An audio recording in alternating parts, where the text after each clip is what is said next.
Hey, flamingos and all the lupine lane friends out there.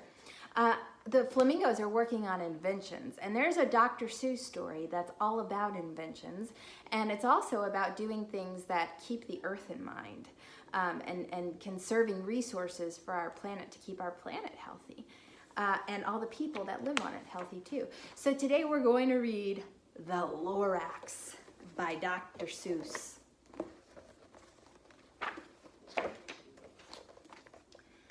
At the far end of town where the grickle grass grows, and the wind smells slow and sour when it blows, and no birds ever sing excepting old crows, is the street of the lifted Lorax.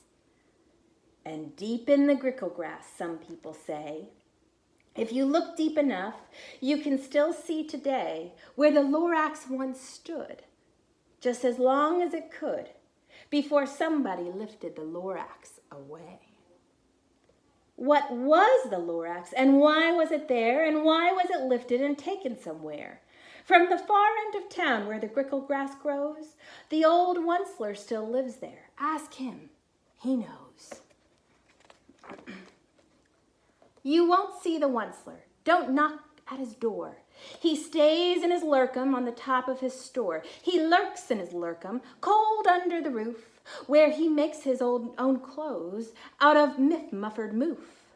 And on special dank midnights in August, he peeks out of the shutters, and sometimes he speaks, and he tells how the Lorax was lifted away. On the end of a rope, he lets down a tin pail, and you have to toss in 15 cents and a nail, and the shell of a great-great-great-grandfather's snail. Then he pulls up the pail, and he makes a most careful count to see if you've paid him the proper amount. And then he hides what you paid him away in his snoove, his secret strange hole in his groovulous glove. And then he grunts, I will call you by whisper-ma-phone, for the secrets I tell are for your ears alone. Slop, down slips the whisper-ma-phone to your ear, and the old Onceler's whispers are not very clear, since they have to come down through a snurgly hose, and he sounds as if he had smallish bees up his nose. Now I'll tell you, he says, with his teeth sounding gray, how the Lorax got lifted and taken away. It all started way back, such a long, long time back. Way back in the days when the grass was still green, and the pond was still wet, and the clouds were still clean, and the song of the swans rang out in space. One morning I came to this glorious place, and I saw the trees, the truthful trees, the bright-colored tufts of the truthful trees, mile after mile in the fresh morning breeze. And under the trees I saw brown barbaloots frisking about in their barbaloot suits as they played in the shade and ate truthful of fruits. From the rippleless pond came the comfortable sound of the humming fish humming while splashing around. But those trees, those truthful trees, all my life I'd been searching for trees such as these. The touch of their tufts was much more softer than silk, and they had the sweet smell of fresh butterfly milk. I felt a great leaping of joy in my heart. I knew just what I'd do, and I unloaded my cart. In no time at all, I had built a small shop, and then I chopped down a truthful tree with one chop. And with great skillful skill, and with great speedy speed, I took the soft tuft and I knitted a thneed. He invented a thneed. The instant I finished, I heard a gazump. I looked and I saw something pop out of the stump of the tree I'd chopped down. It was a sort of a man. Describe him? Well, that's hard. I don't know if I can. He was shortish and oldish and brownish and mossy, and he spoke with a voice that was sharpish and bossy. Mister, he said with a sawdusty sneeze, I'm the Lorax, and I speak for the trees. I speak for the trees have no tongues. And I'm asking you, sir, at the top of my lungs. He was very upset and he shouted and puffed. What's that thing that you've made out of my truthful tuft? Look, Lorax, I said, there's no cause for alarm. I chopped just one tree and I'm doing no harm. I'm being quite useful. This thing is a thneed, and a thneed is a fine something that all people need. It's a shirt, it's a sock, it's a glove, it's a hat. But it has other uses, yes, far beyond that. You can see it for carpets, for pillows, for sheets, or curtains, or covers, or bicycle seats. The Lorax said, Sir, you are crazy with greed. There is no one on earth who would buy that fool's need. But the very next minute I proved he was wrong, for just at that minute a chap came along, and he thought that the thneed I had knitted was great, and he happily bought it for $3.98. I laughed at the Lorax. You poor silly guy, you never can tell what some people will buy. I repeat, cried the Lorax, I speak for the trees. I'm busy, I told him. Be quiet, if you please. I rushed across the room, and in no time at all, I built a radio phone, and I put in a quick call. I called my brothers and uncles and aunts, and I said, listen here, here's a wonderful chance for the whole Onceler family to get mighty rich. Get over here fast and take the road to North Nitch. Turn left at Weehawken and sharp right at South Stitch. And in no time at all in the factory I built, the whole Onceler family was working full tilt. We were all knitting thneeds, just as busy as bees, to the sound of the chopping of truthful trees. Oh no, all the trees. Then, oh baby, oh how my business did grow. Now chopping one tree at a time was too slow. So I quickly invented my super axe hacker, which whacked off 4 truthful trees at one smacker. We were making thneeds 4 times as fast as before, and you know what, that Lorax, well, he didn't show up anymore. But the next week he knocked on my new office door and he snapped, I'm the Lorax who speaks for the trees, which you seem to be chopping as fast as you please. But I'm also in charge of the brown barbaloots who played in the shades in their barbaloot suits and happily lived eating truthful fruits. Now, thanks to your hacking my trees to the ground, there's not enough truthful fruit to go round. And my poor barbaloots are all getting the crummies because they have gas and no food in their tummies. Oh, they're hungry. They love living here, but I can't let them stay. They'll have to find food, and I hope that they may. Good luck, boys, he cried, and he sent them away. I, the Onceler, felt sad as I watched them all go, but business is business and business must grow, regardless of crummies and tummies, you know. That's not true. I meant no harm.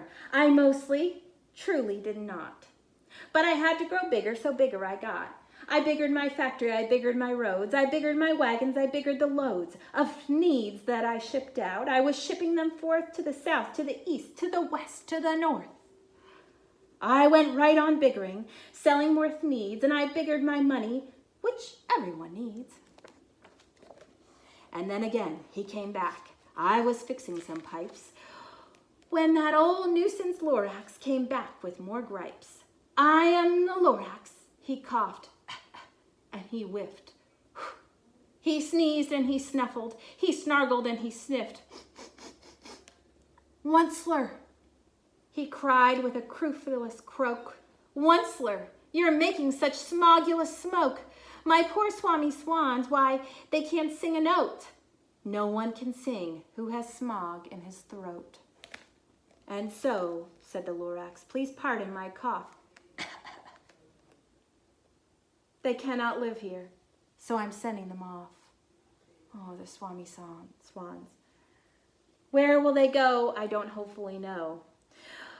They may have to fly for a month or a year to escape from the smog you've smogged up around here. Pollution. He's made pollution.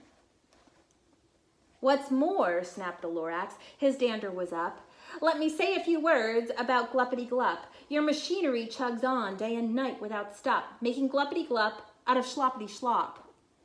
And what do you do with this leftover goo? Well, I'll show you. You dirty old Onceler man, you. You're glumping the pond where the humming fish hummed. No more can they hum, for their gills are all gummed. So I'm sending them off. Oh, their future is dreary. They'll walk on their fins and get woefully weary in search of some water that isn't so smeary. And then I got mad. I got terribly mad. I yelled at the Lorax, "Now listen here, Dad. All you do is yap yap and you say bad, bad, bad, bad. Well, I have my rights, sir, and I'm telling you, I intend to go on doing just what I do. And for your information, you Lorax, I'm figuring on biggering and biggering and biggering and biggering. Turning more truthful trees into thneeds, which everyone needs." He's confident, isn't he, the Onceler? He's very confident. And at that very moment, we heard a loud whack. From outside in the fields came a sickening smack of an axe on a tree, and then we heard the tree fall. It was the very last truthful tree of them all. No more trees, no more thneeds, no more work to be done. So in no time my uncles and aunts, every one, all waved me goodbye, and then they jumped in my cars, and they drove away under the smog-smuggered stars. Now all that was left neath the bad-smelling sky was my big empty factory, the Lorax and I. The Lorax said nothing, just gave me a glance. He just gave me a very sad backward glance as he lifted himself by the seat of his pants, and I'll never forget the grim look on his face when he hoisted himself and he took leave of this place through a hole in the smog without leaving a trace. And all that the Lorax left here in this mess was a small pile of rocks with one word. It read, "Unless." Whatever that meant, well, I couldn't guess. This was long ago, but each day since that day, I've sat here and worried away through the years where my buildings have fallen apart. I've worried about it with all of my heart. But now, says the Onceler, now that you're here, the word of the Lorax seems perfectly clear. Unless someone like you cares a whole awful lot, nothing is going to get better. It's not. So, catch! Whoosh, called the Onceler. And he let something fall. It's a truffula seed. And it's the last one of all. You're in charge of the last of the truffula seeds, and the truffula trees are what everyone needs. Plant a new truffula and treat it with care. Give it clean water and feed it fresh air. Grow a forest, protect it from axes that hack, and then the Lorax and all of his friends may come back.